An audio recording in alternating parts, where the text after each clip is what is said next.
бәрі жасырын қазына іздейді. Бірақ мұхит дауылдары оны біз үшін тауып береді. Олар нені ашады? Дауыл кезінде контейнер жыртылып, ол жұмбақ жәшікке айналады. Бірінші кезекте үй тауарлары, дивандар, велосипедтер, тіпті жүздеген шақырымға жететін тоңазытқыштар.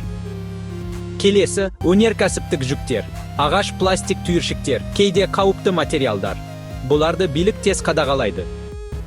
Үшінші тұтыну тауарлары, аяқ киімдер, ойыншықтар, жаңа электроника жағажайларға, оғаш дүкендер сияқты жеткізіледі. Төртінші жабайы табиғаттың автостопшылары, шаяндар, шаян тәрізділер, инвазивті өсімдіктер.